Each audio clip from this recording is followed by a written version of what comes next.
Sophie Trent, a neonatal nurse running on fumes after a brutal 16-hour shift, collapses into the backseat of what she thinks is her Uber, and promptly falls asleep.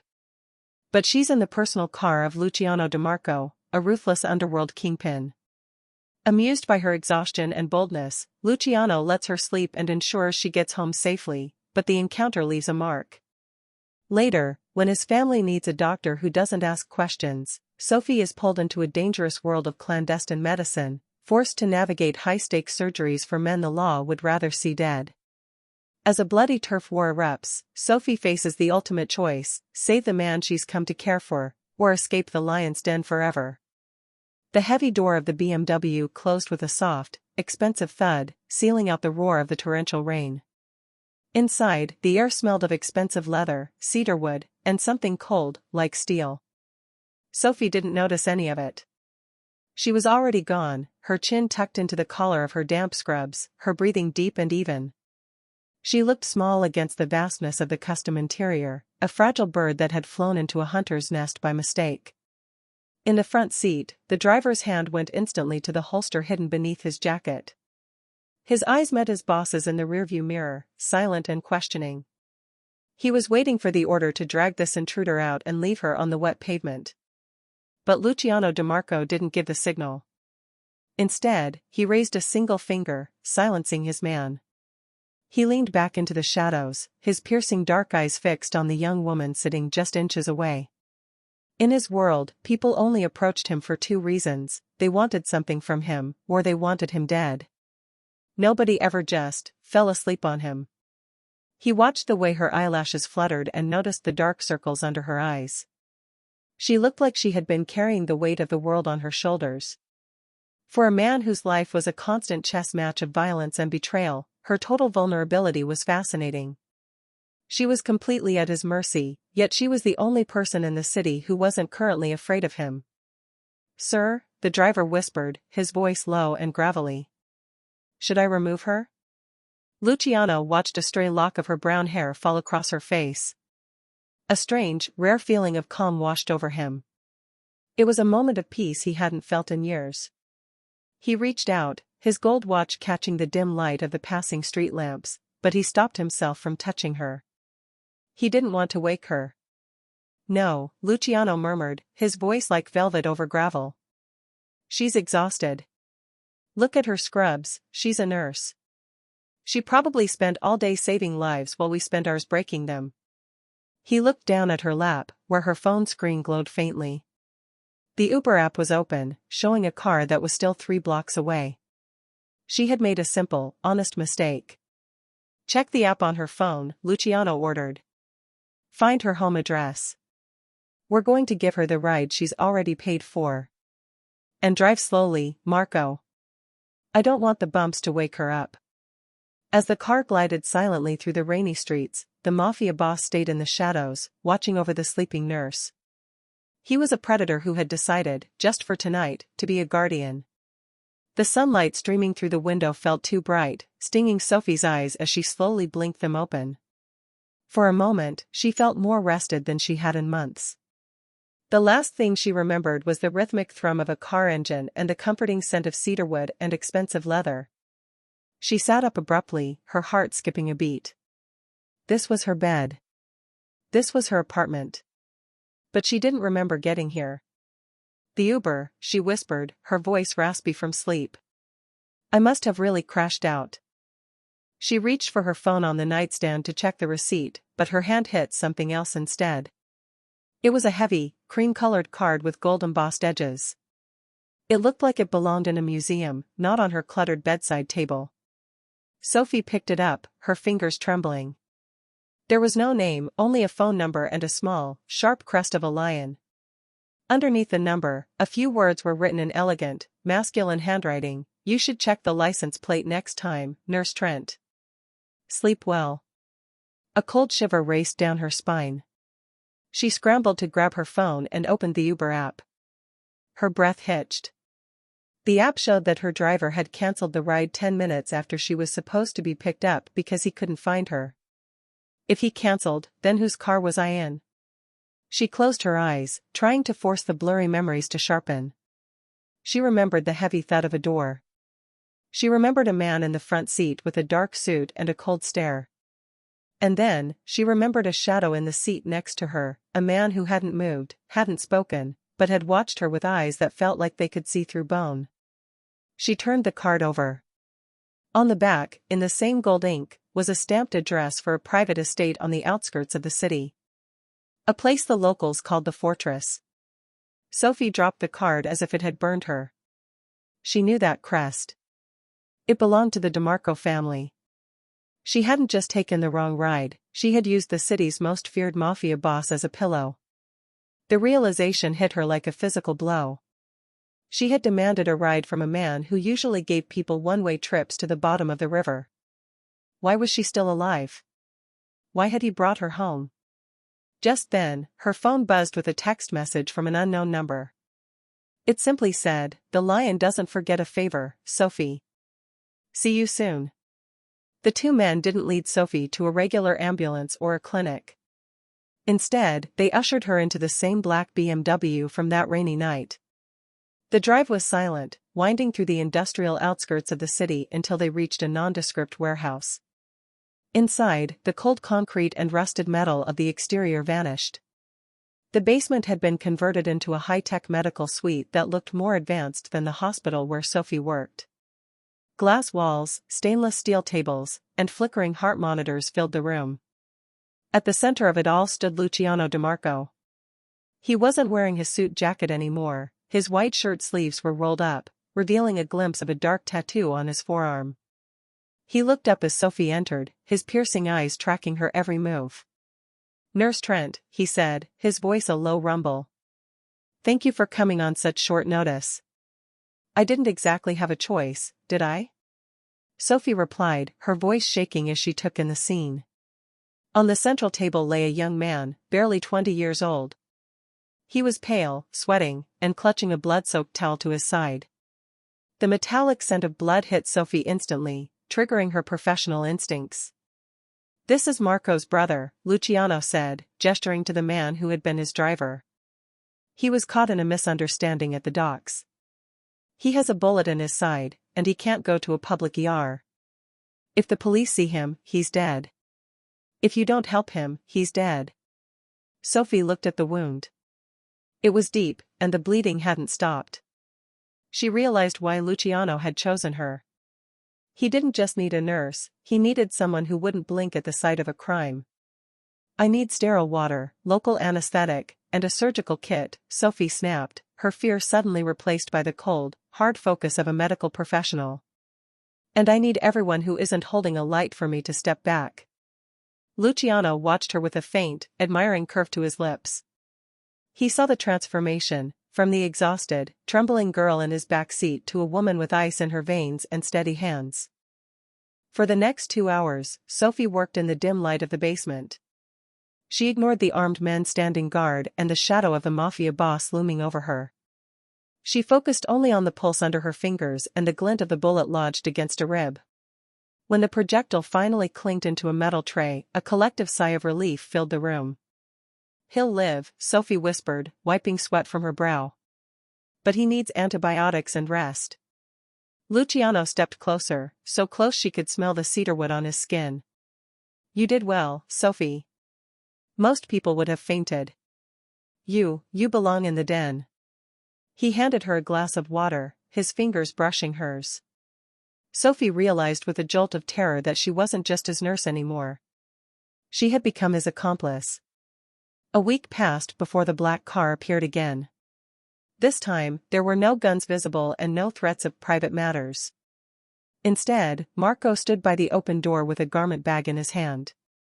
"Mr. DeMarco requests the pleasure of your company for dinner," Marco said, his tone almost polite. "He says it's time to settle the debt for his brother's life." Sophie felt a strange mix of dread and curiosity. She knew that declining wasn't truly an option, but she also realized that Luciano was no longer treating her like a prisoner. Inside the garment bag was a stunning, dark emerald silk dress that matched her eyes perfectly. The car took her to a restaurant that looked closed to the public. The windows were blacked out, and two men stood like statues at the entrance. Inside, the space was lit by hundreds of flickering candles, reflecting off crystal glasses and silver cutlery.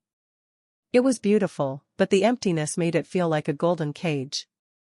Luciano was waiting for her at a small table in the center of the room. He wore a charcoal suit, his dark hair slicked back, looking every bit the sophisticated businessman rather than the man who had watched her dig a bullet out of a teenager. He stood up as she approached, pulling out her chair with practiced grace. "You look breathtaking, Sophie," he murmured. "Is this how you buy people's silence?" Sophie asked, her voice braver than she felt.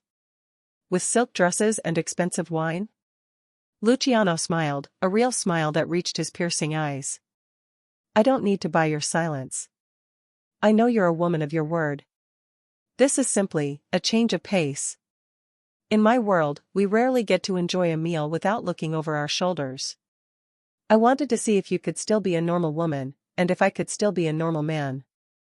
As the meal progressed, Luciano didn't talk about the docks or the family. He talked about his love for Italian opera, his childhood in the old country, and the burden of protecting a legacy he never asked for. For a moment, Sophie forgot the tattoos under his sleeves and the guards at the door. She saw a man who was lonely in his power, a lion who was tired of the hunt. But the illusion of normal was fragile. Toward the end of the night, a waiter leaned in and whispered something into Luciano's ear.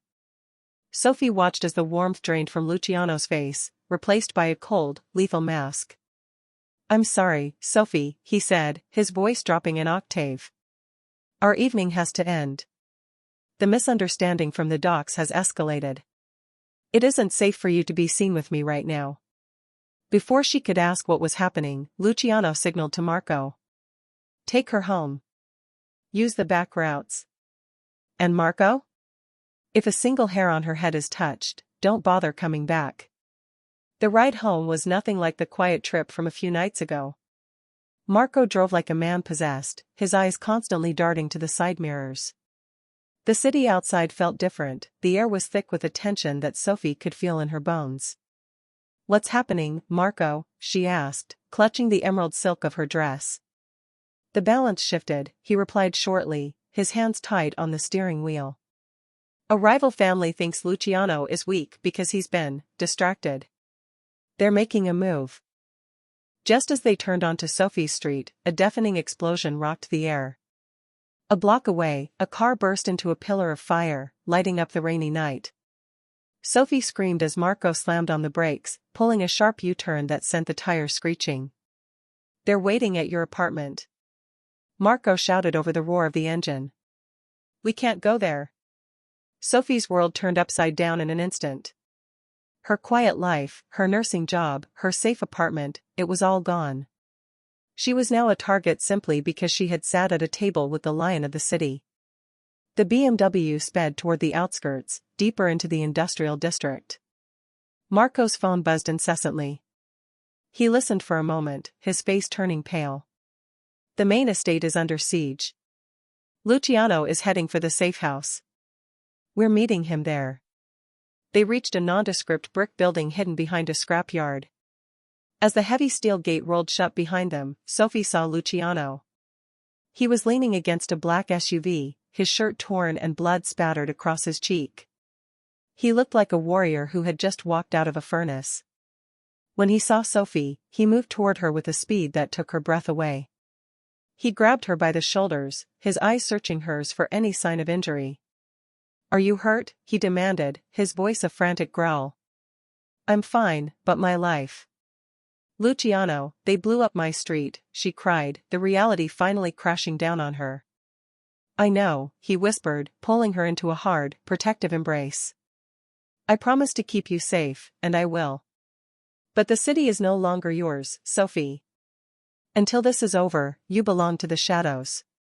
You belong to me." Inside the safe house, the sound of sirens echoed in the distance. The war had officially begun, and Sophie Trent, the neonatal nurse who hated violence, was now standing in the very center of the battlefield. The safe house didn't feel safe for long. The basement was cold, smelling of damp concrete and old iron. While Luciano's men moved heavy crates of equipment, Sophie sat on a wooden crate, her emerald dress now stained with grease and soot. She watched Luciano, who was pacing like a caged animal, barking orders into a satellite phone. "We move at dawn," Luciano growled, turning to Marco. "If the Valencia family thinks they can." The sentence was cut short by the high-pitched whistle of something cutting through the air. A split second later, the reinforced windows upstairs shattered. A flashbang grenade detonated, filling the building with a blinding white light and a roar that felt like a physical punch to the chest. "Down! Get down!" Luciano screamed. He lunged toward Sophie, throwing his heavy frame over her just as a hail of gunfire ripped through the upper floor. The sound was terrifying, a mechanical, rhythmic thudding that chewed through wood and plaster. Dust and debris rained down on them. Sophie buried her face in Luciano's chest, her ears ringing so loudly she could barely hear her own heart. Suddenly, Luciano let out a sharp, choked gasp. His body jerked, and he slumped heavily against her. "Luciano?" Sophie cried, her voice trembling. She pushed back to look at him. His face was gray, and a dark, spreading stain was blooming across the shoulder of his white shirt. He had used his own body as a shield to protect her from the spray of glass and lead. "I'm fine," he wheezed, but as he tried to stand, his knees buckled. He collapsed onto the concrete floor, his breathing coming in ragged, wet spurts. The gunfire outside intensified. Marco and the others were returning fire, the safe house turning into a tomb. Sophie knew they couldn't wait for an ambulance. They couldn't even wait for the shooting to stop. "Marco! Help me get him to the table!" Sophie yelled, her nurse's instinct finally overrunning her terror. They dragged Luciano into the small medical room she had used days before. Under the harsh fluorescent lights, the wound looked even worse. The bullet had entered near his collarbone, and the blood was pumping out with terrifying speed. He was losing too much, too fast. "You have to fix him, Sophie," Marco pleaded, his hands shaking as he held a rifle. "If he dies, none of us walk out of here alive." Sophie looked at the tray of basic surgical tools. She didn't have an anesthesiologist. She didn't have a blood bank. She only had her hands and the man who had risked everything to keep her safe. "Hold him down," Sophie commanded, grabbing a pair of surgical shears to cut away his shirt. "Luciano, look at me. Stay with me. Do you hear me?" Luciano's eyes flickered open, landing on hers with a fading glint of that familiar fire.